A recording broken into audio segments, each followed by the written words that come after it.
네, 안녕하세요. 마감 클래스 이감우 전문가입니다. 자, 오늘 큰 기업들의 실적 발표가 이어졌습니다.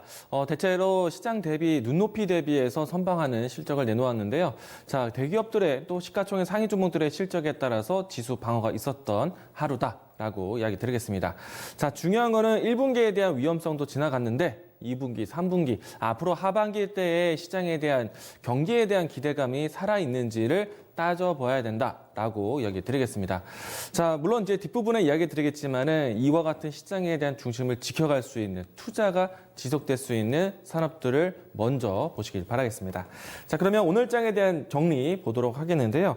자, 우선 우리 시장이 장 초반에 이 플러스 출발했던 모습들은요. 국제 유가가 미 증시 또 이 간밤에 이 해외 선물에 대한 내용들이 반등을 하면서 지수가 안정을 찾아가는 시장이었습니다. 자, 우선은 코스피는 1900선을 회복하는 모습이었는데요. 자, 우선은 일봉상의 지수 차트 보도록 하겠습니다. 자, 분명히 시장에 대한 리스크 이야기들은 크게 나왔습니다. 유가가 변동이 굉장히 컸어요. 어제 같은 경우에 유가의 반토막, 그 이전에는 마이너스. 물론 이제 가격 왜곡 현상이 있었지만은 그럼에도 불구하고 유가의 변동성은 상당히 커졌습니다. 왜냐하면은 과거와는 다르게 1달러 차이가 지금은 이 10달러 선에 있는 유가가 1달러의 크기가 굉장히 크게 느껴지기 때문에 지금 증시 변동, 그러니까 유가 변동성이 커졌다라고 할 수 있겠습니다. 자, 그런 상태이지만은 지수를 보게 되면 상당히 안정적이죠. 자, 우선은 최근에 시장이 급락했을 때 물론 이제 지수 하락이 컸지만 대체로 음봉이 연출되면서 시장이 하락을 했습니다.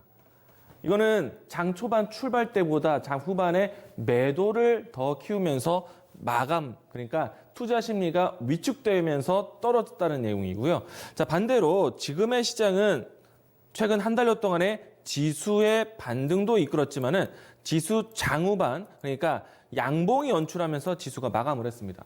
자, 시장의 온도차가 분명하게 달라졌다는 얘기예요. 투자 심리가 계속해서 살아있으면서 저가 매수세가 존재하는 시장이라는 얘기입니다. 자, 지수를 좀 더 가까이 보도록 하죠. 가까이 보게 되면은 최근에 유가의 변동성이 크게 있었지만은 양봉, 아래 꼬리, 오늘도 양봉. 이와 같은 흐름으로 해서 단기적인 저가 매수세가 확인되고 있다. 자, 이 확인은 누가 시켜줬을까요?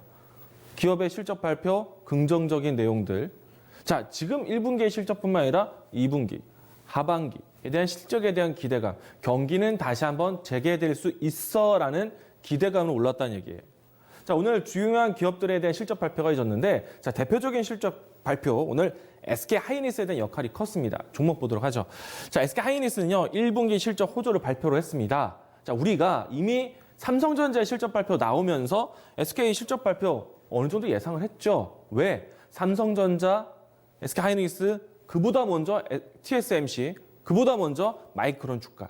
자, 이 모든 반도체 종목들이 시장 환경이 좋다라는 것을 이미 우리가 알고 있었기 때문에 SK 하이닉스에 대한 실적 발표 긍정적으로 이 시장에 대한 눈높이 맞춰왔습니다. 그 눈높이가 좀 더 높게 나오기도 했죠. 자, 중요한 거는요. 1분기까지의 경기 방어력은 좋았습니다. 2분기, 3분기, 하반기를 보셔야 되는데, 자, 우선은 삼성전자 실적 발표 나왔을 때는 1분기 실적 호조, 그리고 2분기 실적 양호, 3분기 수요 확대에 대한 기대감 뉴스가 전해지면서 삼성전자는 실적 발표 이후에도 큰 흔들림 없이 주가의 양호한 진행이 진행되었고요. 자, SK하이닉스는 이렇게 평가됩니다. 1분기는 실적 호조, 2분기는 실적이 어려울 것으로, 그리고 3분기는 분분한데요. 실적이 어려울 수도 또 실적에 자신일 수도 수요가 늘어날 수도 분분하지만은 제 개인적인 견해차에서는 3분기 하반기에 대한 SK 하이닉스의 역할은 커질 겁니다. 그리고 SK 하이닉스는 그 포인트를 잡기 위해서 적극적인 설비 투자, 코로나19가 있는데도 불구하고 설비 투자를 공격적으로 했어요. 자, SK 하이닉스 주가 한번 보도록 하겠습니다.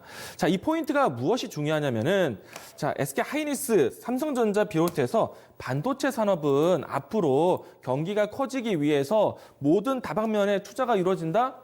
기간 산업, 건설, 기계, 철강, 이런 산업에 대한 지원 투자도 있겠지만은 결국에는 모든 산업들에 대한 사이클을 돌아갈 수 있는 IT 기업들에 대한 투자, 반도체가 기본이에요. 그렇기 때문에 반도체에 대한 전반적인 시장을 보셔야 되는데 SK 하이닉스에 대한 과거를 같이 보도록 하겠습니다. 자, SK 하이닉스 삼성전자가 본격적으로 크게 상승했었던 때가 2016년도, 17년, 18년도 때예요. 이때 SK 하이닉스 삼성전자 없었으면 시장이 소외됐었습니다. 증시 주도주였어요. 자, 그런데 SK하이닉스가 이와 같은 대단한 상승을 보이기 이전에 2015년도, 16년도 상반기 때에 공격적인 설비 투자에 나섭니다.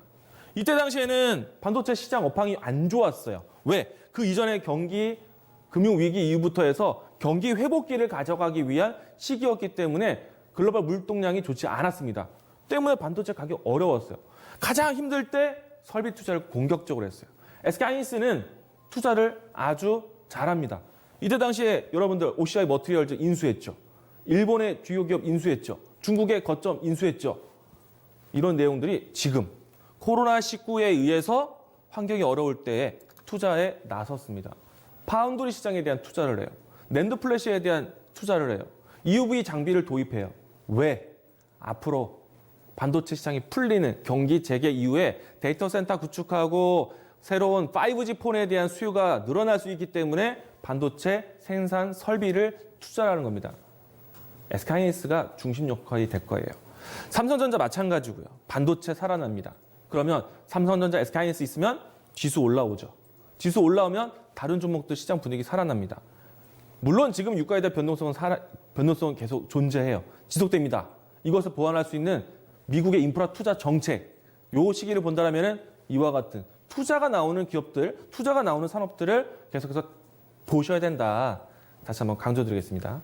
뒷부분 한 번 더 얘기 드리겠지만 반도체, 5G, 전기차 계속 반복적으로 이야기 드리고 있어요. 제가 지금 벌써 2달 가까이 이야기 드리고 있습니다. 2달 동안의 코로나19 이후에 종목들 반등 어떻게 됐는지 보세요. 자, 세 번째. 자, 유가에 대한 변동성이 여전히 있어요. 미국의 인프라 투자 정책이 나올 때까지 있습니다. 인프라 투자 정책 논의는 4월 말까지 있습니다. 이번 주, 다음 주 어느 날짜에 인프라 투자에 대한 내용이 나올 것인데 그 이전까지는 시장은 눈치 보기 장세 나옵니다. 그러면 개별주가 강해요. 자, 이번에 정부의 40조 기간 산업에 대한 투자, SOC 투자, 뉴딜 SOC 이와 같은 내용들이 전해지면서 정부 정책주에 대한 움직임들이 강했습니다. 그중에서 오늘 새롭게 관심 있게 나온 디지털 뉴딜, 그러니까 뉴딜 SOC에 대한 투자 이야기들이 나오면서 관련된 종목들이 강했습니다. 관련된 종목들, 오늘 대표적인 종목들 시장에 대한 상황 보도록 하죠. HTS 화면 보시게 되면은 오늘 상한가 나온 종목들 중에서 물론 이제 개별적인 뉴스도 있지만 이 안에서 SOC, 뉴딜 관련된 종목들, 그리고 정부 정책 관련된 종목들이 강했다라는 것.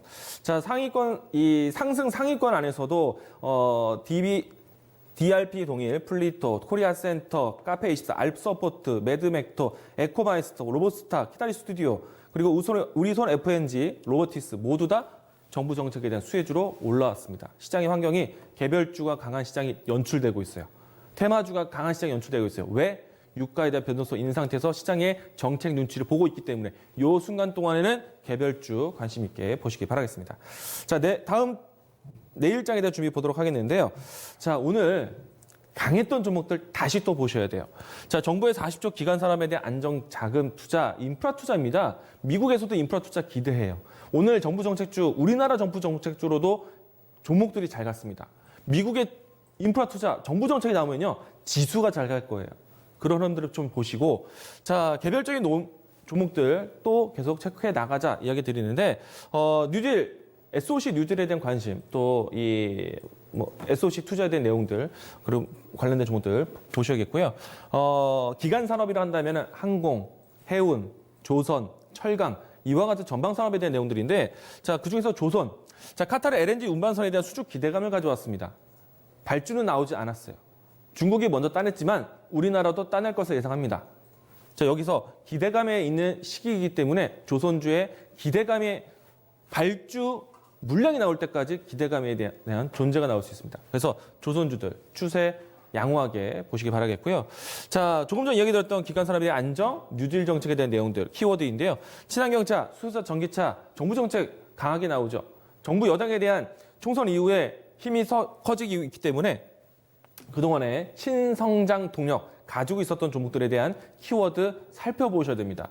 우리가 문재인 정부에서 친환경 그리고 또 신성장 동력으로 해서 R&D 투자에 대한 내용들이 많아요. 기본적으로 반도체 소부장에 대한 이야기들 뿐만 아니라 친환경차, 로봇, US케어, 원격 지원, VR, AR 이와 같은 뉴딜 정책에 관련된 종목들 관심 있게 보시기 바라겠고요.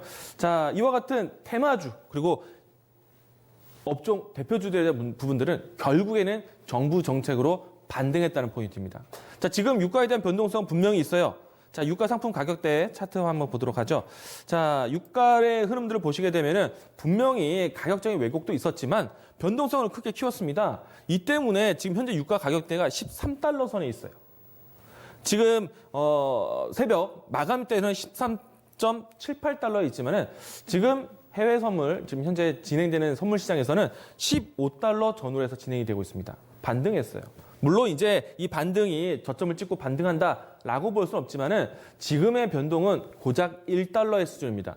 그런데 13달러 수준이기 때문에 1달러라는 크기는 10% 가까운 등락이에요. 굉장히 클 수 있습니다. 이 1달러가 반등하고 1달러가 조정되고 이 변동에 대해서 시장은 눈치 보기를 한다는 것, 이 변동을 잡아줄 것은 미국의 인프라 투자 정책, 이 내용까지는 조금은 원활하게 짧게 방망이를 잡으면서 매매를 하셔야 된다는 것 키포인트 이야기 드리겠습니다. 자, 오늘 마감 클래스 이렇게 정리하겠습니다.